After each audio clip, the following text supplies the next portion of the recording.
Price Lord. சாரோனின் தரிசனம் TV மூலமாக இந்த நிகழ்ச்சியில் பங்கேற்கிற எஸ்டிஎஸ் பைபிள் யூனிவர்சிட்டி மாணாக்கர்களுக்காகவும், அது மாத்திரமல்ல இந்த நிகழ்ச்சியை தொலைக்காட்சியிலே பார்த்து கொண்டிருக்கிறவங்க அனைவருக்கும் கர்த்தராகிய இயேசு கிறிஸ்துவின் நாமத்தில் வாழ்த்துகள். இப்போ இருப்பதை பார்க்கிலும் 1000 மடங்கு கர்த்தர் உங்களை ஆசீர்வதித்து பெருக செய்வாராக. நம் கண்களை மூடி நம்ம ஜெபிப்போம். எங்கள் நேசிக்கிற எங்கள் அன்பு தகப்பனே, உங்க சமூகத்துல பாதத்துல தாகமா விழுந்து கிடக்கிறப்பா. ஆவியானவரே, ஒவ்வொரு தகப்பனை ஆண்டவரே அப்பா, பார்வையாளர்களையும் கலந்து கொள்ளுகிற தேவ பிள்ளைகளையும் மாணாக்கர்கள் மேலையும் ஒரு எழுப்புதல் அக்கினி தீ பிளம்பாய் இறங்கி வரட்டப்பா. ஒரு அக்கினி மயமான அபிஷேகம் சாரோனின் தரிசன டிவி மூலமாக எழுப்புதல் தகப்பனை போரிடமெல்லாம் வெடிக்கட்டும்.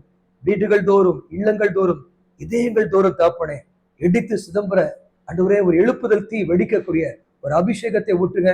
இந்த டிவி நிகழ்ச்சியை பார்க்கிற அத்தனை பெருமையும் ஒரு தெய்வீக மாற்றம் உண்டாகட்டும். இதை நடத்துகிற தகப்பனே, தெய்வ மனுஷர்களுக்காக, ஊழியக்காரர்களுக்காக நான் ஜெபிக்கிறேன். ஆண்டவரை அவளை ஆசீர்வதிங்க ராஜா. அவர் தரிசனங்களை வாய்க்க செய்வீராக. இயேசுவின் நாமத்தில் பிதாவே, ஆமென். கர்த்தராகிய இயேசு கிறிஸ்துவின் நாமத்துல உங்கள் வாழ்த்து தெரிவிக்கிறேன். இன்றைக்கு என்னுடைய செய்தியின் தலைப்பு சீர்குலைவில் இருந்து ஒரு சீரமைப்பை கொடுக்கிற கர்த்தர். ஆண்டவர் இந்த பைபிள்ல ஒரு அழகான ரிவைவலை பத்தி எழுதி வைத்திருக்கிறார். அந்த ரிவைவல் என்னவென்றால் 2 நாளாகமம் 28ஆம் அதிகாரத்துல 1ஆம் வசனத்தை வாசித்து பார்த்தீங்கன்னா, ஆகாஸ் ராஜா 16 வருஷம் 25 வயதா இருந்த பொழுது 16 வருஷம் என்ன நடக்குது? யூதாவிலே அரசாண்டன். அந்த அவனுடைய அரசாட்சி முழுதும் பார்த்தீங்கன்னா கர்த்தருக்கு கோபம் உண்டாக்குற, கர்த்தருக்கு துரோகம் செய்கிற ஒரு செயலை தான் செஞ்சுட்டு இருந்தான். ஆண்டவர் வெறுக்கிற சில தேவையில்லாத தேவனுக்கு துரோகம் செய்கிற ஆராதனைகளை, பழிப்பிடங்களை கட்டி ஆண்டவருக்கு கோபம் ஊட்டி கொண்டே இருந்தான். அது மாத்திரமல்ல, அவனுடைய உச்சகட்ட விளைவு என்ன தெரியுமா? அவன் தன்னுடைய குமாரர்களையே விக்கிரகத்துக்கு பழி செலுத்துறான். அக்கினியில தகனிக்கப்பனான்னு சொல்லி வேதத்துல 3ஆம் வசனத்துல வாசிக்கிறோம். எனக்கு அருமையான தேவ ஜனமே, இப்படிப்பட்ட ஒரு சூழலை இஸ்ரவேல் ஜனங்க தங்களுடைய கர்த்தரை விட்டு, தேவனுடைய பக்தியை விட்டு அவங்க விலகி போன நிலைமையை பார்க்கிறோம். ஒரு தலைவன் ஆண்டவரை விட்டு பின்வாங்கி போயிட்டானா, அவனை பின்வாங்கக்கூடிய குடும்பம், இல்லாட்ட ஊழியம், சபை, நாடு அத்தனையும் பின்னடைவுக்கு வரதை பார்க்கிறோம். இங்க பார்க்கிறோம் 2 நாளாகமம் 28ஆம் அதிகாரத்துல 19ஆம் வசனத்தை நீங்க வாசித்து பார்த்தீங்கன்னா, யூதாவின் ராஜாவாகிய ஆகாஸ் நிமித்தம் கர்த்தர் யூதாவை தாழ்த்தினார். அவன் யூதாவை சீர்குலைத்து கர்த்தருக்கு விரோதமாய் மிகவும் துரோகம் பண்ணினான். அப்படிதான் அந்த நிலைமை ஆரம்பிக்கும். யூதா எப்படி இருந்துச்சுன்னு கேட்டா சீர்குலைஞ்சு போச்சு. அதனுடைய வாழ்க்கை, குடும்பங்கள்லாம் அமைதி இழந்துருச்சு. அது மாத்திரமல்ல, விக்கிரக ஆராதனை பெருகிருச்சு. அது மாத்திரமல்ல, எக்கனாமிக் கண்டிஷன் பயங்கரமா பாலடைஞ்சு போன நிலைமை. எங்க திரும்பினாலும் யுத்தங்களை தான் பார்க்கிறோம். சண்டைகள் அடிக்கடி அந்த நாட்டுல யுத்தங்கள் வந்துச்சு. இப்படிதான் நீங்க அந்த சீர்குலைந்து போன அந்த நாட்டை குறித்து பார்க்க முடியும். ஆனா அவருடைய மரணத்துக்கு அப்புறம் 2 நாளாகமம் 29ஆம் அதிகாரத்துல 1ஆம் வசனத்தை வாசித்து பார்த்தீங்கன்னா, அவனுடைய மகன் எசேக்கியா 25ஆம் வருஷத்திலே ராஜாவானான். ராஜாவாருங்களுக்கு பார்த்தீங்கன்னா அவனுக்கு 25 வயசு தான். அந்த 25 வயசுல அவனுக்கு எத்தனையோ விதமான ஆசைகள் இருக்கும். 25 வயது வாலிபனுக்கு எப்படி இருக்கும்? அவனுக்கு ஒரு பக்திக்குரிய வாழ்க்கை பார்க்க முடியாது. ஆனா அவனுடைய இருதயத்துல பாத்தீங்கன்னா இந்த முன்னாடி நடந்த சீர்குலைந்து போன எல்லாத்தையும் பார்க்கிறான். தன்னுடைய தகப்பன் ஆகாஸ் நிமித்தமா குடும்பம் சீரழிஞ்சு போச்சு, நாடு சீரழிஞ்சு போச்சு. அவன் கூட பிறந்த சகோதரர்கள் எல்லாமே அக்கினியில தகனிக்கப்பட்டாங்க. இந்த சூழ்நிலையை பார்க்கிறான். தான் குடும்பம், தன்னுடைய தகப்பனார், தன்னுடைய சகோதரர்கள், தன் நாடு, தன்னுடைய தேசம் எல்லாமே சீர்குலைந்து போன நிலைமையில அப்ப எசேக்கியா ராஜா 25ஆம் வருஷத்துல ராஜாவாகிறான். அவன் தன்னுடைய தெய்வத்தை பயங்கரமா ஆண்டவருக்காக வைராக்கியமா தேடுற மனுஷனானா. அவன் உள்ளத்துல சீர்குலைந்து போன இந்த தேசத்தை, குடும்பத்தை, நாட்டை எப்படியாவது திரும்ப சீரமைத்து ஆகணும். அவன் கையில நிறைய பணம் இருந்துச்சு, கஜானா இருந்துச்சு, அவன்கிட்ட நிறைய அமைச்சர் இருந்தாங்க. அவன் ராஜ குடும்பத்துல பிறந்தவன். ஆனா அவன் என்ன செய்யல? தன்னுடைய கஜானாவை பார்க்கல, தன்னுடைய மந்திரிகளை பார்க்கல. அவனுக்கு ஒரு காரியம் நல்லா தெரிஞ்சு, இந்த தேசத்தை மறுபடியும் சீரமைக்க வேண்டுமானால் நிச்சயமாக இது எந்த விதமான அறிவினாலேயோ அறிவினாலேயோ இல்ல தாளந்தினாலேயோ இல்ல பணத்தினாலேயோ முடியாது. நல்லா தெரிஞ்சுக்கிட்ட ஒரு மனுஷன் அவன் என்ன செய்தான், இத ஆண்டவர் மாத்திரம்தான் சீர்குலைந்து போன ஒரு யூதா தேசத்தை மாற்ற முடியும் என்று தனக்குள்ள ஒரு எழுப்புதலை பெற்றுக்கொண்டான். அது மாத்திரமல்ல, நீங்க வாஸ்து பார்த்தீங்கன்னா அவன் செய்த முதல் காரியம் 2 நாளாகமம் 29ஆம் அதிகாரத்துல 3ஆம் வசனத்தை நான் வாசிக்கிறேன். அவன் தன் ராஜ்ய பாரத்தின் 1ஆம் வருஷம் 1ஆம் தேதி 1ஆம் மாதத்திலே கர்த்தருடைய ஆலயத்தின் கதவுகளை திறந்து பழுது பார்த்தான். நல்ல கவனிங்க. அப்ப அந்த அரசாணைக்கு ராஜ்யத்துல வந்ததுக்கு அப்புறம், ராஜாவா உட்கார்ந்ததுக்கு அப்புறம் அவன் 1ஆம் மாதத்துல அவன் பார்க்கிறான். அவன் செஞ்ச காரியம் தெரியுமா? அவனுக்கு நல்லா புரிஞ்சுட்டேன், ஆலயம் சபை ஊழியங்கள் ஸ்ட்ராங்கா இருந்துச்சுன்னா தேசத்துல ஒரு மாற்றம் வரும். யோசுவா புத்தகத்துல பாத்தீங்கன்னா ஆசரிப்பு கூடாரத்தை ஸ்தாபித்த பொழுது தேசம் தன்வசம் ஆயிற்று. எவ்வளவு அழகான வார்த்தை பார்த்தீங்களா? அது மாதிரிதான் எசேக்கியா ராஜா என்ன தன் 25வது வருஷத்துல புரிந்து கொள்ள, தேசத்தை மாற்ற வேண்டும் என்றால் சபை ஊழியர்களை, சபையை ஸ்திரப்படுத்தும் பொழுது, சபை காரியங்களை ஒழுங்குபடுத்தும் பொழுது தேசம் ஆட்டோமேட்டிக்கா ஒரு சீர்குலை விழுந்து சீரமைப்புக்குள்ள வந்துடும் சொல்லி எசேக்கியாவுக்குள்ள ஒரு தீர்மானம், ஒரு பயங்கரமான நம்பிக்கை. அதான் கரெக்ட். அப்ப வருஷத்தினுடைய ராஜ்ய பாரத்துடைய 1ஆம் வருஷம் 1ஆம் மாதத்தில் ஆலயத்தின் கதவுகளை திறந்து ஆலயத்தை பழுது பார்த்தார். நீங்கள் நானும் தேவன் தங்கியிருக்கிற நம்முடைய சரீரம், தேவன் தங்கியிருக்கிற ஆலயம், இது தேவனுடைய வீடு. நம்ம என்ன செய்ய வேண்டியிருக்குது? நம்மளை பழுது பார்க்கும் பொழுது, அலசி பார்க்கும் பொழுது, எங்க தவறு நடந்துச்சு, ஏன் இந்த சீர்குலைவுக்கு என்ன காரணம், எங்கேயோ நம்ம இடம் கொடுத்துட்டோம், அதை அலசி பார்த்து நம்முடைய வாழ்க்கையை மாற்ற ஆரம்பிக்கும் பொழுது நிச்சயமாகவே உங்க வாழ்க்கையில அடுத்த ஸ்டெப்பை கர்த்தர் காண்பிப்பார். எனக்கு அருமையான தேவச்சனமே, தேவனுடைய ஊழியர்களே, கர்த்தருடைய ஆவியானவர் உங்களை கொண்டும் உங்க சபையை கொண்டும் ஒரு பெரிய பயங்கரமான எழுப்புதலை கொண்டு வர முடியும். நான் வேதாமத்துல 2 எழுப்புதலை 100கணக்கான தடவை வாசித்திருக்கேன். ஒரு எழுப்புதல் எசேக்கியாவுடைய எழுப்புதல், அது 2 நாளாகமத்துல 28, 29, 30, 31 இந்த அதிகாரத்தில் உள்ளது. 2வது எழுப்புதல் அப்போஸ்தலர் 19ஆம் அதிகாரம் எபேசு பட்டணத்தில் எழுப்புது. இந்த 2 எழுப்புதலை குறித்து நான் கிட்டத்தட்ட அதை ஒரு 100 தடவைக்கு மேல என் லைஃப்ல வாசிச்சிருக்கேன். அந்த வசனத்தினுடைய அத்தனையும் ஸ்ட்ராட்டஜிய என் ஊழியத்தில் இம்ப்ளிமெண்ட் பண்ணிருக்கேன். அது நிச்சயமாகவே எனக்கு ஒரு மாற்றத்தை கொடுத்தது, என் கண்களை திறந்தது. அதே போலதான் இன்னைக்கு நான் கர்த்தருடைய வார்த்தையை சொல்றேன். அந்த 4ஆம் வசனத்தை நீங்க வாசித்து பாருங்க. 2 நாளாகமம் 29:4 ஆசாரியரையும் லேவியரையும் அழைத்து வந்து அவர்களை கிழக்கு வீதியிலே கூடி வர செய்து. அப்படின்னா உங்களுக்கு எல்லாருக்குமே தெரிந்த ஒரு சம்பவத்தை சொல்றேன். மொர்க்கத்தாய் அவனை ராஜா அகஸ்வேரு ராஜா அவனை கனம் பண்ணும் பொழுது ராஜ வீதியில அவனை ராஜ குதிரை மேல உட்கார வச்சு அவன் ராஜ வஸ்திரத்தை தரித்து அவனை ராஜ வீதியில ராஜா கனம் பண்ணுற மனுஷன் இவ்விதமாய் ஆசிர்வதிக்கப்படுவான்னு சொல்லி எல்லாரும் அவனை பார்த்து வாழ்க புகழ்ந்தாங்க. அப்ப ராஜ வீதி, அப்ப ஒரு பட்டணத்துடைய ராஜ வீதி, அந்த தேசத்துடைய ராஜ வீதி. நம்ம இந்தியாவில பார்த்தீங்கன்னா பார்லிமெண்ட் இருக்குது, ஒரு பெரிய ராஜரீக வீதி. அதே மாதிரி ஒவ்வொரு பட்டணத்திலும் ராஜ வீதி இருக்குது. இங்க பாக்குறோம் கிழக்கு வீதி அப்படின்றது ரொம்ப ஒரு ராஜ வீதி, economic centre, business centre, market place, எல்லா பெரிய தலைகள், பெரிய எம்எல்ஏ எம்பிக்கெல்லாம் குடியிருக்கிற ஒரு பெரிய அந்தஸ்துள்ள ஏரியால அந்த ராஜ வீதியில ஆசாரியர்களும் லேவியர்களும் கூடி வர செய்தார். நான் திரும்ப ஒரு வசனத்தை வலியுறுத்த விரும்புகிறேன்.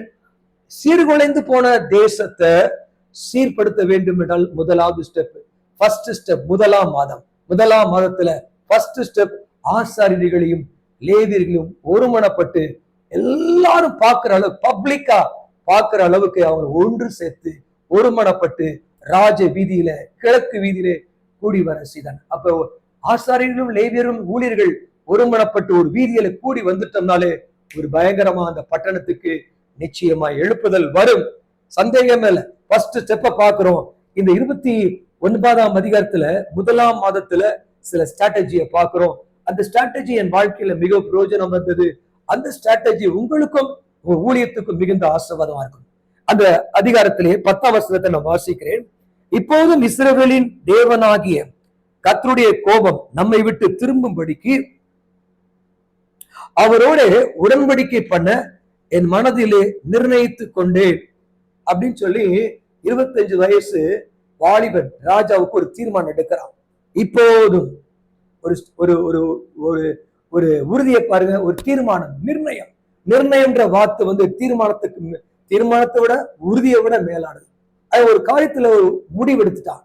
இந்த தேசத்தை, சீர்குலைந்து போன தேசத்தை சீரமைக்க வேண்டும் என்று சொல்லி உறுதியாக ஒரு தீர்மானம் எடுத்து அந்த தீர்மானத்தை நிறைவேற்றுவதற்கு நான் வாழ்க்கையவே திருமணம் அதை செய்யணும்னு ஆசைப்படல. அதுக்கு பதிலாக பயங்கரமான ஒரு உறுதியான ஒரு தீர்மானத்தை எடுக்கிறான். எனக்கு அருமையான தேவ ஊழியர்களே, தேவ பிள்ளைகளே, ஊழியம் செய்ய போகிற அருமையான தேவ ஊழியர்கள் அத்தனை பேருக்கு சொல்றேன், நீங்க உறுதியா இருங்க. கர்த்தர் உங்கள் உறுதியான தீர்மானத்தை பார்த்து கர்த்தர் நிச்சயமாய் ஆசீர்வதிப்பார். ரூத் 7 பாத்தீங்கன்னா, ரூத் என்ன செய்யறா, நகோமியோட வருவதற்கு உறுதியா இருந்தா, உறுதியா. ஆகையால இன்றைக்கு நம்ம ஆண்டவருக்காய் வாழ வேண்டும், ஆண்டவர் எனக்குள்ள இருக்கிறார், ஆண்டவருக்காய் வாழ வேண்டும் என்ற உறுதியான ஒரு நிர்ணயம் பண்ணுங்க. கர்த்தருடைய ஆவி உங்களை எடுத்து நிச்சயமாய் பயன்படுத்துவார். நீங்க வேதத்துல இந்த 2 அதிகாரத்துல 17ஆம் வசனத்துல வாசித்து பாத்தீங்கன்னா, 1ஆம் மாதம் 1ஆம் தேதி எவ்வளவு அற்புதமா இருக்கு பாத்தீங்கன்னா. முதல் ஒரு ராஜா ஃபர்ஸ்ட் மாதத்துல 1ஆம் தேதியிலேயே அவர் செஞ்ச ஒரு காரியம், ஆலயத்தின் கதவுல திறக்கிறார், ஆசாரியர்களை ஒருமனப்படுத்துறார், ஒருமனப்படுத்தி கூடி வர செய்கிறார், ஒரு தீர்மானத்தை எடுக்கிறார். தீர்மானத்தை எடுத்து ஆலயத்தை கிட்டத்தட்ட 1ஆம் தேதியிலிருந்து அந்த 16ஆம் தேதிக்குள்ள ஆலயத்தை சுத்திகரிச்சார். நான் இன்னைக்கு கர்த்தருடைய வார்த்தையை சொல்றேன், நீங்க ஆண்டவருக்காய் பரிசுத்தமாய் வாழணும்.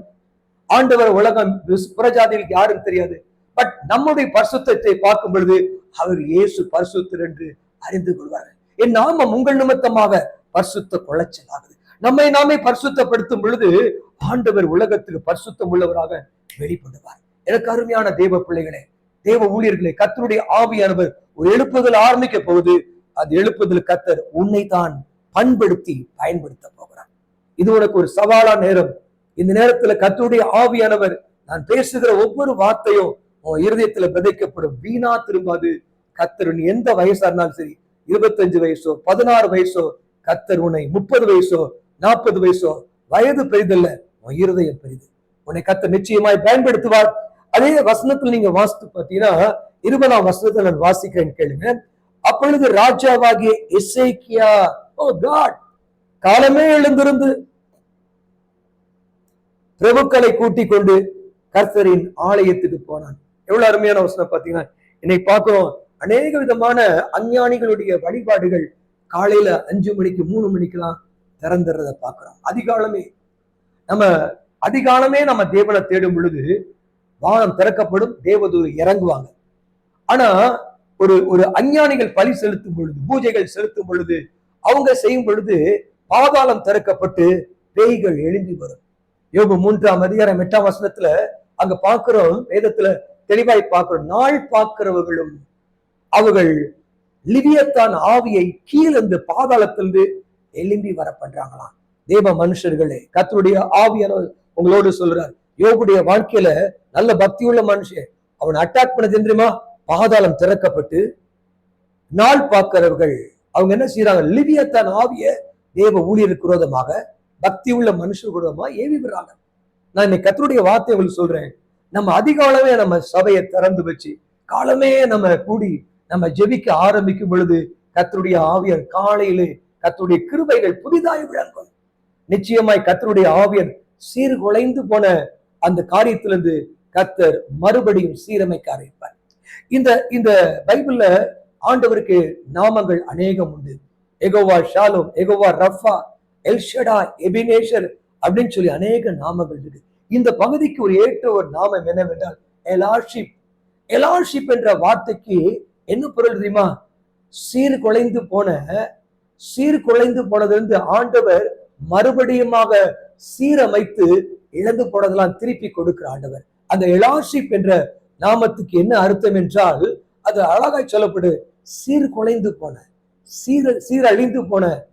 சீரழிந்து போன இடத்தை மறுபடியுமாய் சீரமைத்து இழந்து போனதையெல்லாம் கர்த்தர் மறுபடியுமாய் கொடுக்கிற ஆண்டவர். நான் இந்த வார்த்தையை சொல்லும் பொழுது உங்க வாழ்க்கை, உங்க குடும்பம், உங்க ஊழியம், உங்க ஆவிக்குரிய வாழ்க்கை மறுபடியுமாக எலாஷி உங்க வாழ்க்கையை திரும்ப கட்டுவார். வேதாமத்துல நீங்க வாஸ்து பாத்தீங்கன்னா அந்த 21ஆம் வசனத்துல இருந்து நீங்க வாஸ்து பாத்தீங்கன்னா அங்க என்ன நடக்குது பாத்தீங்கன்னா, அவ்வளவு ஆலயத்தின் கதவுகளை திறந்தாங்க.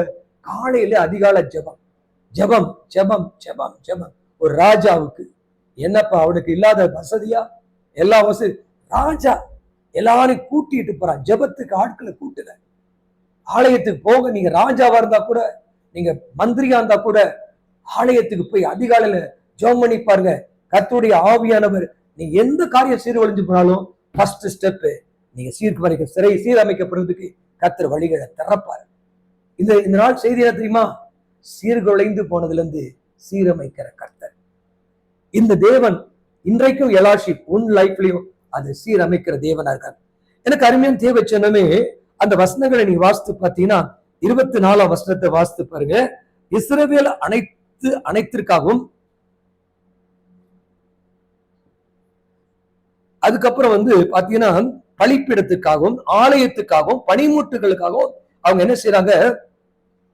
பலிப்பீடத்துக்காகவும் இஸ்ரவேல் அனைத்துக்காகவும் ராஜ்யபாரத்துக்காகவும் சபையாருக்காகவும் அவங்க என்ன செய்யறாங்க? அதிகாலமே பரிந்து பேசி செபிக்கிறாங்க. பரிந்து பேசி செபிக்கிறாங்க. நீங்க செஞ்சு பாருங்களேன். நான் சொல்றேன், ஒரு 21 நாள் செஞ்சு பாருங்க. கட்டாயம் அதிகால உங்க கதவுகளை திறந்து, உங்க ஆலயத்தின் கதவுகளை திறந்து உங்க மக்களை கூட்டிட்டு போய் சபைக்காக, மக்களுக்காக, தேசத்துக்காக, ராஜ்யத்துக்காக திறப்பில் நின்று பரிந்து பேசி பாருங்க. இதுதான் எழுப்புதலின் ஜெபம். இதுதான் கர்த்தர் அங்க செய்கிறாங்க. அவங்க ஜெபிக்க ஆரம்பிக்கிறாங்க. ஜெபிக்க ஆரம்பிச்ச உடனே அடுத்தது பத்தின வேதத்துல நீங்க வாசித்து பாத்தீங்கன்னா அங்க பாக்குறோம் 30ஆம் வசனத்தை வாசித்து, பின்பு எசேக்கியா ராஜாவும் பிரபுக்களும் லேவியரை நோக்கி, நீங்கள் தாவீதும் ஞான திருஷ்டிக்காரனாகிய ஆசா பாடின வார்த்தைகளால் கர்த்தரை துதியுங்கள். எத்தனையோ பேர் பாட்டு எழுதுறாங்க, பாட்டு பாடுறாங்க. எல்லா பாடலும் நம்ம பாடணும்னு அவசியம் இல்லை. இங்க பாக்குறோம் எசேக்கியா ராஜா ஒரு எழுப்புதலை குறித்து ஒரு தாகம் உள்ள மனுஷனுக்கு அவனுக்கு தெரியும். யார் பாடின பாடல்களை பாட்டா நம்முடைய ஆவி உயிரிடையும். அங்கு ஞான திருஷ்டிக்காரனாகிய ஆசாப்பும் தாவீதுனுடைய வார்த்தைகளால் எழுதப்பட்ட பாடல்களை பாட ஆரம்பிச்சாங்க. எனக்கு நல்லா தெரியும், ஃபாதர் பெர்க்மன்ஸ் பாடல் அவர்களை பாட பாட பாட நம்ம இருதயத்தில் ஒரு பயங்கர உயிர்ப்பிக்கப்படுறோம், தொடப்படுறோம். ஈஸியா டக்குன்னு கனெக்ட் ஆயிடும். பரலோக பலிப்பீடத்தோட நம்ம கனெக்டட் ஆயிரும். அப்ப எந்த வார்த்தைகள் யார் எழுதின பாடல்களை நம்ம பாட வேண்டும் என்றால் அதன் தெளிவா போட்டிருக்குது. பாருங்கள், நீங்கள் தாவீது பாடின ஞான திருஷ்டிக்காரனாகிய ஆசாப்பும் தாவீது பாடின வார்த்தைகளால தேவனை துதியுங்கள், கர்த்தரை துதியுங்கள். ஹல்லேலூயா. உங்க வாழ்க்கையில துதி பேட்டர்ன் மாறும், ஆராதனை பேட்டர்ன் மாறும், பிரசன்ஸ் ஆஃப் காட் உங்க சபைக்குள்ள கொட்டும். நீங்க பாடலை சேஞ்ச் பண்ணும் பொழுது பாடலை மாத்திரம் இல்ல, நீங்க கொஞ்சம் நீங்க முன்னாடி பாத்தீங்கன்னா தாவீது உண்டாக்கின அப்படியே பாத்தீங்க வச்சுல 26 வருஷம் அப்படியே லேவிய தாவீதின் கீத வாத்தியங்கள், எல்லா கீத வாத்தியங்களை கொண்டு போய் வாசிக்க தேவையில்லை. சில மியூசிக் இன்ஸ்ட்ருமெண்ட்டை நம்ம செலக்ட் பண்ணா அதுல பிரசன்ஸ் ஆஃப் காட் நீங்க பார்க்கலாம். டம்மு டும்முன்னு அடிச்சு பிரசன்ஸை துரத்தி விட்டுறக்கூடாது. நீங்க பாக்குறோம் தாவீதின் கீத வாத்தியங்கள், இதெல்லாம் என் லைஃப்ல அப்படியே ஒரு சொல மாதிரி கிடைச்சிச்சு உயிர்ப்பிக்கிற எழுப்புதலுக்காக. நீங்க இதெல்லாம் அவங்க ஆலயத்துல ஒரு சிஸ்டத்தை கொண்டு வர ஆரம்பிக்கிறாங்க. 1ஆம் மாதம் அவன் செஞ்ச ஃபர்ஸ்ட் ஸ்டெப்பே ஆலயத்தின் கதவுல திறந்து ஆலயத்தை பழுது பார்க்க ஆரம்பிக்கிறாங்க. ஆலயத்தின சிஸ்டங்களை மாத்திரம் கவனிங்க. அந்த வசனத்தை வாசித்து பாருங்க. 32ஆம் வசனத்தை, சபையார் கொண்டு வந்த சர்வாங்க தகன பலியில் தொகையை 70 காளைகளும் 100 ஆட்டுக்கடாக்களும் 200 ஆட்டுக்குட்டிகளுமே. அடுத்த வசனம் பாருங்க, 600 காளைகளும் 3000 ஆடுகளும். நான் இந்த காரியத்தை இப்படி நான் சொல்ல விரும்புறேன். நீங்க என்ன செய்யலாம்? நீங்க உங்க சபையில 100 பிரேயர் பார்ட்னர்ஸ் 600 மணி நேரம் ஜெபம், 100 பிரேயர் பார்ட்னர் 3000 மணி நேரம் ஜெபம். அப்படி ஒரு லெக்க வச்சு நீங்களும் இங்க பாருங்க, லெக்க வச்சுக்காங்க பாருங்க. அன்னைக்கு பலி செலுத்துறதுதான் அன்னைக்கு ஜெபத்துக்கு அடையாளம். இன்னைக்கு ஜெபம் பழைய ஏற்பாடு காலத்துல பலி செலுத்துறது கிடையாது. பழைய ஏற்பாடு காலத்துல பாருங்க 600 காளை 3000 ஆடுகள். நம்மளும் கூட என்ன செஞ்சலாம்? நம்ம ஒரு பொருத்தனை பண்ணலாம். 100 விசுவாசிகள் 600 மணி நேரம் ஜெபம் செஞ்சு பாருங்களேன். இதுதான் எழுப்புதலுக்கான ஸ்டெப்.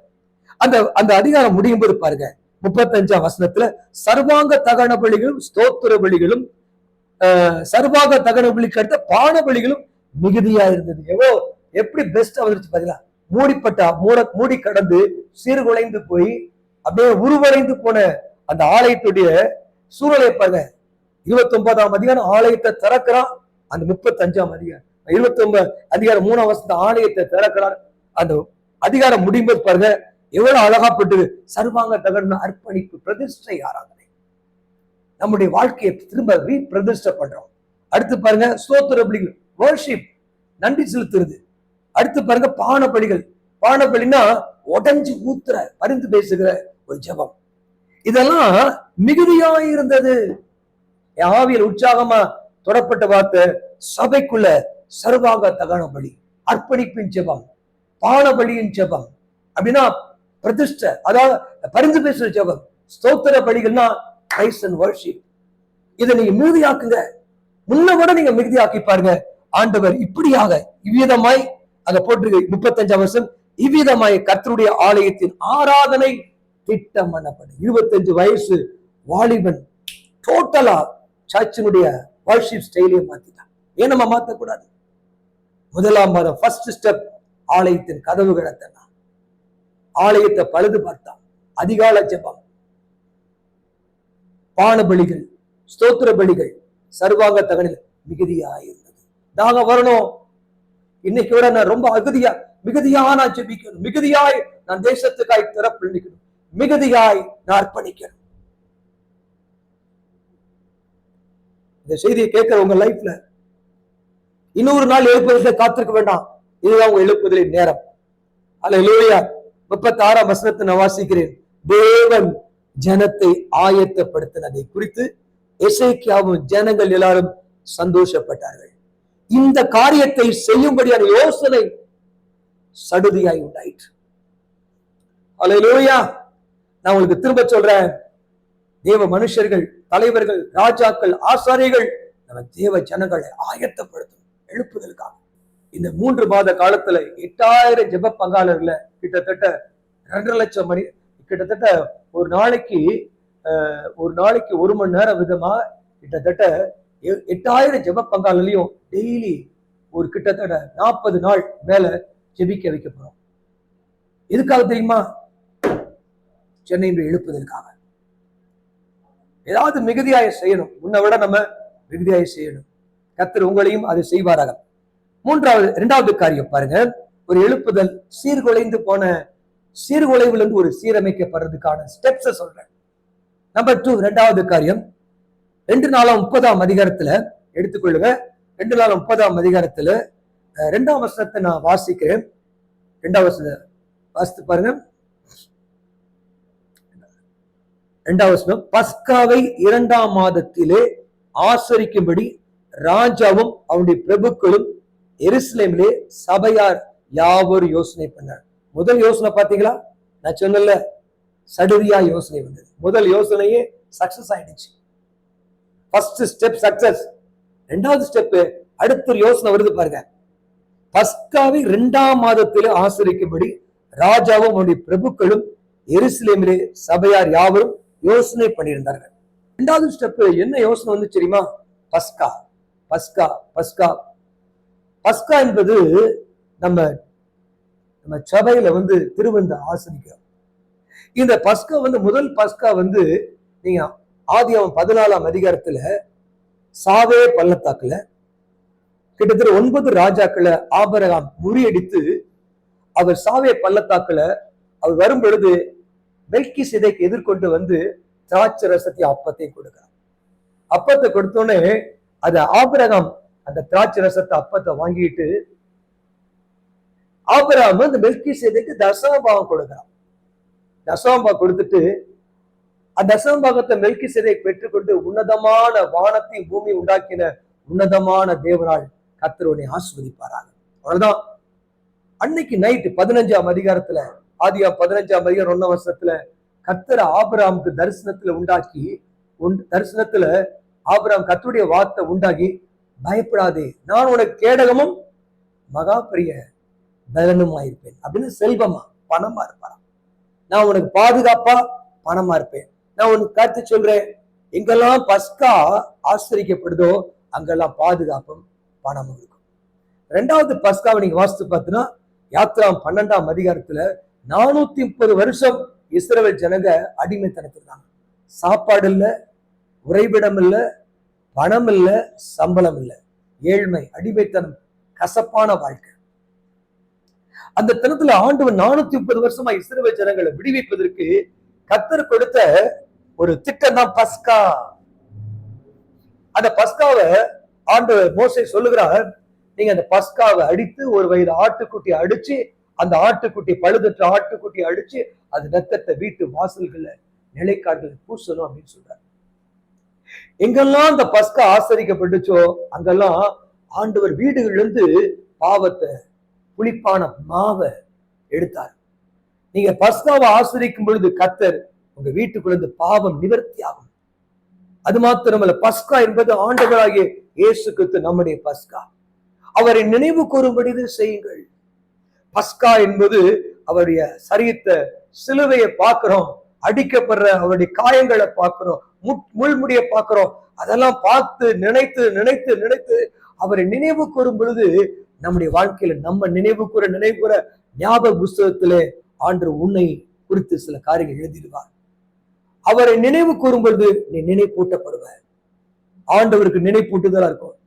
இந்த பஸ்கா என்பது ஆண்டவரை நினைப்பூட்டுதல். ஆண்டவரை நினைவு கூறு, என்னை நினைவு கூறும்படி இதை செய்யுங்கள். இந்த அப்பத்தை புசித்து இந்த பாத்திரத்துல பானம் பண்ணுங்க, என்னை நினைவு கூறும்படி இதை செய்யுங்கள். சிலுவையை நினைச்சுக்கிட்டே இருக்கணும்,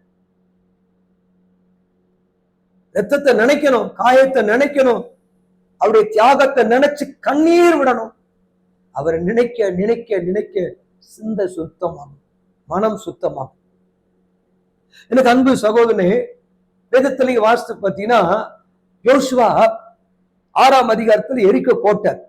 அதுக்கு அந்த எரிக்கோ கோட்டையை பார்க்கும் பொழுது 5ஆம் அதிகாரத்துல எரிக்கோவின் சமான வெளியிலே இஸ்ரவேல் ஜனங்கள் பஸ்காவை ஆசரித்தார்கள். உங்க லைஃப்ல ஒரு தடை இருந்துச்சுன்னா அந்த தடைக்கு அது முன்ன பாத்தீங்கன்னா பஸ்காவை ஆசரித்தார்கள்.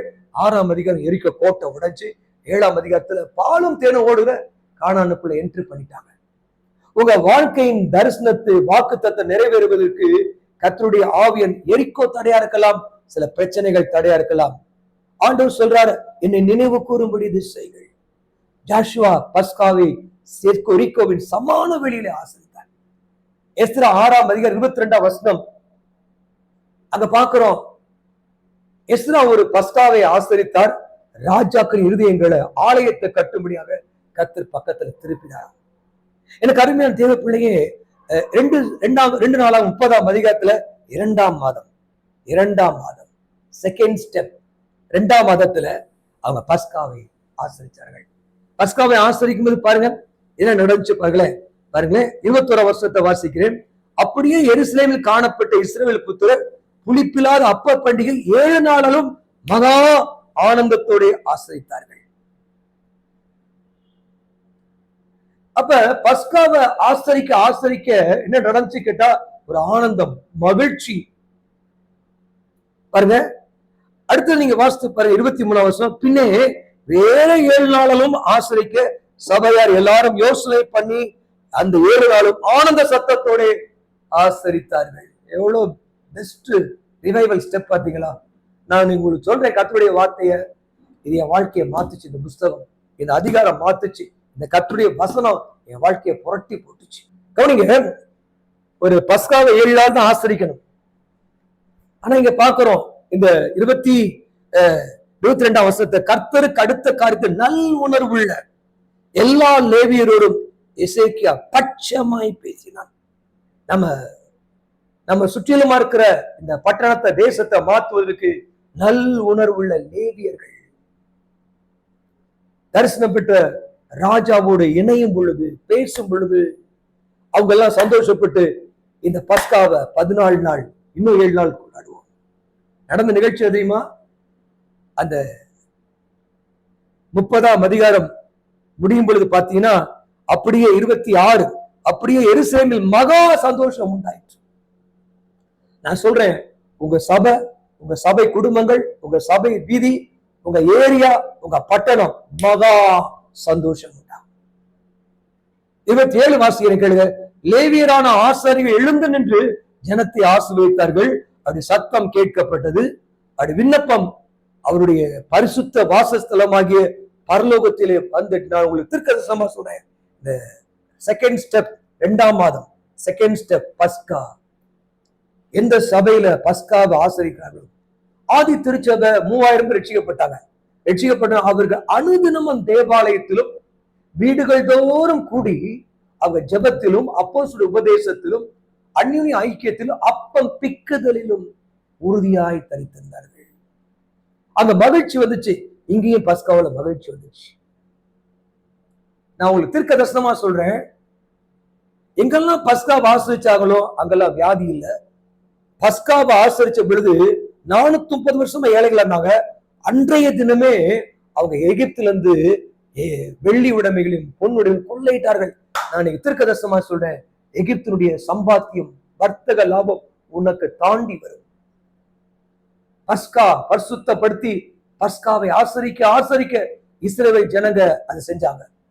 இஸ்ரவேல் ராஜாக்கள் செஞ்சாங்க. ஆதி திருச்சபை அப்போஸ்தலர் டெய்லி பஸ்காவை கொண்டாடுச்சு. காலையிலும் சாயந்தரமும் எங்க சபையில இதை ஏற்படுத்தினோம். நான் பைபிளுக்கு புறம்பா ஒண்ணுமே சொல்ல கிடையாது. ஆதி திருச்சபை தேவாலயத்திலும் வீடுகள் தோறும், மோசே அவ்வளவு பெரிய தீர்க்கதரிசி அப்போஸ்தலர் வீடுகள் தோறும் பஸ்காவை ஆசரித்தார். ஒவ்வொரு வீட்டுக்கும் ஒரு பாஸ்டர் போகல. எவ்வளவு பியூட்டிஃபுல். அதே மாதிரி ஆதி திருச்சபையில 3000 ஜனங்களும் தேவாலயத்திலும் வீடுகள் தோறும் கூடி ஜபத்திலும் அப்பம் பிக்குதலும் உபதேசத்திலும் உறுதி. எவ்வளவு தூத்துக்கு பஸ்காவை திருவிருந்த சிலுவையை நினைவு கூறுகிறோமோ அவ்வளவு தூத்துக்கு கர்த்தர் உங்களை நினைக்கிறவராக இருப்பார். கர்த்தர் உன்னை நினைவு கூறுவார். அந்த ஆராதனைகள் எல்லாம் தேவனுக்கு நினைப்பூட்டுதலா இருக்கும். இந்த 2ஆம் அதிகாரத்தை 2வது ஸ்டெப்பை நீங்க வாசிக்கும் பொழுது கடைசி பாருங்க, பரலோகம் திறக்கப்பட்டுருச்சு. நான் ஆவியில உணர்த்தப்படுறேன். ஒரு எழுப்புதலுக்கு ஆயத்தம். ஹெவன் ஓப்பன் ஆகும். பிரசன்ஸ் ஆஃப் காட் வந்து இறங்கும். இந்த சாரோனின் தரிசன டிவியில் நான் பேசிட்டு இருக்கேன். ஆவியில் உணர்த்தப்படுறேன். ஒரு ஹெவன் ஓப்பனா இருக்கு. பரலோகம் திறக்கப்பட்டிருக்குது. கர்த்தருடைய ஆவியானவர் இந்த செய்தியை கேட்டுக்கொண்டிருக்க உனக்கு, உங்க குடும்பத்துக்கு, உங்க வீட்டுக்கு, உங்க சபைக்கு ஒரு பெரிய எழுப்புதலை கர்த்தர் தருவார். இது எழுப்புதலின் நாள், இது எழுப்புதலின் காலம். 3வது காரியம் நீங்க வாசித்து பார்த்தீங்கன்னா 2 நாளாம் 31ஆம் அதிகாரத்துல 7ஆம் வருஷம் 3ஆம் மாதம் குவியல் செய்ய தொடங்கி போட்டிருக்கு. 7ஆம் மாதத்தில் முடித்தார்கள். இதனுடைய விளக்கத்தை நீங்க பாருங்க.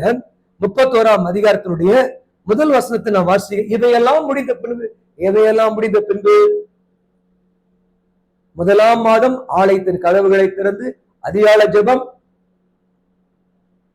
பானபலி, சர்வாங்க தகன பலி, ஸ்தோத்திர பலி, இதெல்லாத்தையும் மிகுதியாக்குனாரு. 2வது ஸ்டெப், 2வது மாதத்துல பஸ்கா எல்லாரையும் ஒன்று கூடி வர செய்து. நீங்க நினைக்கிறீங்களா ஆலயத்துல செஞ்சா நினைக்கிறீங்களா? இல்ல, ஒரு பெரிய ஒரு வனாந்திரத்துலதான் யோசுவா அந்த சமான வெளியிலே பஸ்காவை ஆசரித்தார்கள். இந்த எசேக்கியா யூதா ஜனங்களையும் இஸ்ரவேல் ஜனங்களையும் ஒன்றா கூட்டி ஒரு பெரிய பஸ்காவை செய்தார். அந்த பஸ்கா தான் அவருடைய லைஃப்ல வந்து பயங்கர எழுப்புதலுக்கு காரணம் இருந்துச்சு. 3வது காரியம், 3rd ஸ்டெப். இந்த காரியங்கள் முடிந்த பின்பு, இந்த 2 காரியம் முடிஞ்ச பின்பு நெக்ஸ்ட் ஸ்டெப். இவையெல்லாம் முடிந்த பின்பு ஸ்டெப் பை ஸ்டெப்பா நான் மூவ் பண்ணணும். கட்டாயமா இந்த ஸ்டெப் உங்க லைஃபை மாத்தும். பாருங்க, இந்த காரியத்தை பார்த்தீங்கன்னா இவைகள் எல்லாம் முடிந்த பின்பு யூதா தேசமெங்கும் இஸ்ரவேல் நாடு முழுசுமா விக்கிரக ஆராதனைகளும் பயங்கரமா செய்வனைகள் மந்திரங்கள் குமிஞ்சு கிடந்துச்சு. ஆனா ஜனங்கள் இந்த 2வது மாதம் 14ஆம் தேதியில 2வது வருஷத்துல பஸ்காவை 2ஆம் மாதத்துல 1ஆம் மாதம் ஆலயத்திற்கு கதவு தெரிஞ்சு 2வது மாதம் பஸ்கா. ஜனங்கள் தொடப்பட்டாங்க. ஜனங்கள் பிரசன்ஸ் ஆஃப் காட்ல தொடப்பட்டாங்க. அவங்க வீட்டுக்கு போகும்போது எல்லாம் ரோட்ல கடந்து எல்லாம் பலிபீடங்களை தகர்த்து போட்டாங்க. நான் சொல்றேன், கர்த்தருடைய ஆவியானவர் ஒரு எழுப்புதல் வரும் பொழுது, ஸ்டெப் பை ஸ்டெப்பா வரும் பொழுது அங்க தரமட்டமாய் கர்த்தர் விக்கிரக பலிபீடங்களை, அசுத்த ஆவிகளை ஆண்டவர் உடைக்க ஆண்டவர் ஜனங்களை ஏவுவார், ராஜாக்களை ஏவுவார். இந்த வசனத்தை நீங்க வாசித்து பாருங்க. இந்த 31ஆம் அதிகாரம் இந்த வசனத்தை வாசித்து பாருங்க. 3ஆம் வசனத்தை வாசிங்க. ராஜா கர்த்தருடைய நியாய பிரமாணத்தில் எழுதியிருக்கிறபடியே அந்திய சந்தைகளில் செலுத்தப்பட வேண்டிய சர்வாங்க தகன பலிகளுக்கும் ஓய்வு நாட்களிலும் மாத பிறப்புகளிலும் பண்டிகை நாட்களிலும் செலுத்த வேண்டிய சர்வாங்க தகன பலிகளுக்கும் தன் ஆஸ்தியிலிருந்து தன் பங்கை கொடுத்தான். ஒரு நாள் வரும், ராஜாக்கள் தங்கள் ஆஸ்தியை திறந்து சபை ஊழியர்களுக்கு அள்ளி கொடுப்பாங்க. ஏன் அரசாங்கம் இதுக்குன்னு ஃபண்டை ஒதுக்கும். கர்த்தர் இந்த தீர்க்கதரிசனம் நிச்சயமாய் நடக்கும். என் கண்ணால பார்க்க போறேன். இந்த அரசாங்கம் தேவனுடைய ஊழியத்துக்கு கஜானாவை திறந்து கொடுக்கக்கூடிய ஒரு சூழலை கர்த்தர் உருவாக்குவார். பாருங்க, இந்த வசனத்தை நீங்க வாசித்து பார்த்தீங்கன்னா பாருங்க, 4ஆம் வசனம், ஆசாரியரும் லேவியரும் கர்த்தருடைய நியாயப்பிரமாணத்தை உற்சாகமாய் கை கொள்ளும்படி அவர்களுக்குரிய பாகத்தை கொடுக்க ஜனங்களுக்கும் எருசலேமின் குடிகளுக்கும் கட்டளையிட்ட. ராஜா கட்டளையிட்டான், தசம பாகத்தை கொண்டு போய் ஆலயத்துல கொடு. கவனிங்க, நீங்க கொடுத்து பாத்தீங்கன்னா உன் கடன், தரித்திரம், வறுமை எல்லாத்தையும் கர்த்தர் உடைச்சிருவார். நீங்க பாக்குற ராஜா கட்டளையிடுகிறான்.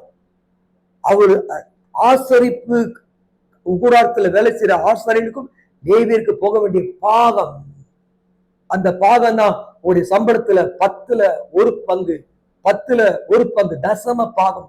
1000 ரூபாய் 100 ரூபாய் அது பாகம், அது கர்த்தருடையது. அந்த பாகம் உன்னுடையதல்ல, அதை செலுத்தி பாருங்க.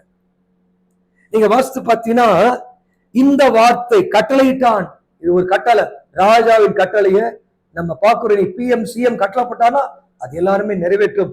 அதே போல பைபிள்ல ராஜா கட்டளையிட்டான், ஜனங்கள் எல்லாரும் செஞ்சாங்க. இந்த வார்த்தை 5ஆம் வசனம், இந்த வார்த்தை பிரசித்தமான போது இஸ்ரவேல் புத்திர தானியத்திலும் திராட்சரசத்திலும் எண்ணெயிலும் தேனிலும் நிலத்தின் எல்லாவரத்திலும், கேட்கவே ருசியா இருக்கு, எல்லாவரத்திலும் முதற் பலன்களை திரளாக கொண்டு வந்து சகலத்திலும் தசம பாகத்தை பரிபூர்ணமாய் கொடுத்தார். நான் சொல்றேன், ஒரு எழுப்புதல் வந்தா அதுக்கு அடையாளமே பைனான்ஸ்ல ஒரு மிராக்கிள், பைனான்ஸ்ல ஒரு பயங்கர மாற்றம் ஏற்படுது. பாருங்க, அவங்க சர்ச்சை சின்ன இடமா இருக்கலாம், அதை காட்டிலும் 100 மடங்கு பெருசு தசம பாகத்தை சேர்த்து வைக்கிற இடம். 6ஆம் வசனத்தை வாசித்து பாருங்க, அங்க போடப்பட்டிருக்குது, யூதாவின் பட்டணங்களில் குடியிருந்த இஸ்ரவேல் புத்திரரும் யூதா புத்திரரும் மாடுகளிலும் ஆடுகளிலும் தசம பாகத்தையும் தங்கள் தேவனாய் கர்த்தருக்கு பரிசுத்தம் பண்ணப்பட்டவைகளையும் தசம பாகத்தை கொண்டு வந்து குவியலாக.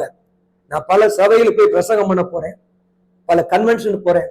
நான் போகும்போது எங்களான்ட்டு சொல்லுவேன், டெய்லி நீங்க ஜிபே பாஸ்போர்ட் ஜிபே நம்பர் வாங்கிட்டு நீங்க டெய்லி 50 ரூபாய் 100 ரூபாய் 10 ரூபாய் டெய்லி கிவிங், டெய்லி கொடுக்க பாருங்க. ஒருவேளை இந்த மாதம் அன்னைக்கு வந்து 3ஆம் மாதத்துல ஸ்டார்ட் பண்ணாங்க. இன்னைக்கு நீங்க இந்த ஜூன் மாதத்துல நான் இந்த செய்தியை கொடுக்கிறேன், இதை கேட்கும் பொழுது உடனே ஸ்டார்ட் பண்ணுங்க. டெய்லி உங்களுக்கு 100 ரூபாய் 1000 ரூபாய் கொடுக்க முடியல, அட்லீஸ்ட் ஒரு 10 ரூபாவை உங்க பாஸ்டருக்கு ஜிபே பண்ணுங்க. இதை நான் போற இடங்களெல்லாம் சொல்றேன். அந்த பாஸ்டர் சொன்னாங்க, பாஸ்டர் நீங்க பிரசங்கித்ததுக்கு அப்புறம் எங்களுக்கு டெய்லி காணிக்கை ஜிபேல வந்துட்டு, அதுதான் மகிழ்ச்சி. நீங்க பாக்குறோம் இந்த வசனத்தை 3ஆம் மாதம் 3 மாசத்துல எக்கனாமிக் சீர்குலைஞ்சு போன எக்கனாமிக்க 3 மாசத்துல ஒரு பயங்கர ரிவைவல் வந்துச்சு. இந்த வசனத்தை வாசிக்கிற கேளுங்க, 10ஆம் வசனத்தினுடைய கடைசி பகுதி வாசிக்கிறீங்க. கர்த்தருடைய ஆலயத்தில் கொண்டு வர தொடங்கின தொடங்கினது முதல் நாங்கள் சாப்பிட்டு திருப்தி அடைந்தோம், இன்னும் மிச்சமா இருக்கிறது. ஏன்? கர்த்தர் தம்முடைய ஜனத்தை ஆசீர்வதித்ததினால் இந்த திரட்சியான அம்பார மீதியா இருக்குது. ஆக 3ஆவது மாதத்துல லைஃப்ல பைனான்சியலி சூப்பர் நேச்சுரல் மிராக்கிள். முதல் மாதம் ஆலயத்தின் கதவுகள் திறக்கப்பட்டது, ஆராதனை திட்டம் பண்ணப்படுது. 2ஆவது மாதம் பஸ்கா, 3ஆவது மாதம் கிவிங். அதுக்கப்புறம் தேசம் சீர்குலைந்து போன தேசத்திலிருந்து அப்படியே கர்த்தர் சீரமைக்க ஆரம்பிச்சார். பெரிய பெரிய காரியங்களை தேசத்துல செய்யப்படுது, அணைகள் கட்டப்பட்டது, மண்டபங்கள் கட்டப்பட்டது, பெரிய பெரிய கட்டடங்கள் இருந்துச்சு. நான் இந்த தீர்க்கதரிசனமா சொல்றேன், ஆண்டவர் ஒவ்வொரு மாசமும் எதையாவது உன்னை கட்டுவதற்கு கர்த்தர் உங்களுக்கு அதிகாரம் செய்வார், கிருபை செய்வார். கர்த்தர் உங்களை ஆசீர்வதிப்பாராக. இவள் நேசிக்கிறீர்கள் அன்பு தாப்பனே. இந்த எழுப்புதல் சீர்குலைந்து போன சீர்குலைவிலிருந்து சீரமைக்கப்படுற ஒரு ஆசீர்வாதத்தின் செய்தியை மூன்றே மாதத்தில் நடைபெற்ற இந்த நிகழ்ச்சிகள் எங்களுடைய இருதயத்திலும், எங்களுடைய குடும்பத்திலும், எங்களுடைய சபையிலும், எங்க பட்டணத்திலும், தேசத்திலும் ஒரு 3 மாதத்திலும் எழுப்புதல் தொடங்குவதாக, ஆரம்பிப்பதாக, அதிசயம் நடப்பதாக, எழுப்புதல் வெடிக்கட்டும். இந்த செய்தியை கேட்கிற வீடுகள் எல்லாம் ஆண்டவரே குவியலாய் ஆசீர்வாதம் வந்து சேரட்டும். திருப்தியாய் தகப்பனை சாப்பிட்டு திருப்தி மிச்சம் எடுக்கிற ஆசீர்வாதம் வரட்டம்பா. ஜனங்கள் சம்பூர்ணமாய் ஆசீர்வதிக்கப்படுத்தும். பிளஸ் பண்றேன். இந்த தருணத்தை தகப்பனை நீ பொறுப்பெடுத்துக் கொள்ளுங்க. இயேசு கிறிஸ்துவின் நாமத்துல இந்த ஷாலும் தரிசன டிவியை நாங்கள் ஆசீர்வதிக்கும். ஊழியர்களை, இந்த பில்டிங்க தேவ பிரசன்னத்தால் நிரப்பி ஆசீர்வதிக்கும். இயேசுவின் நாமத்தில் பிதாவே. ஆமென். ஆமென். God bless you. கர்த்தர் உங்களை ஆசீர்வதிப்பார்.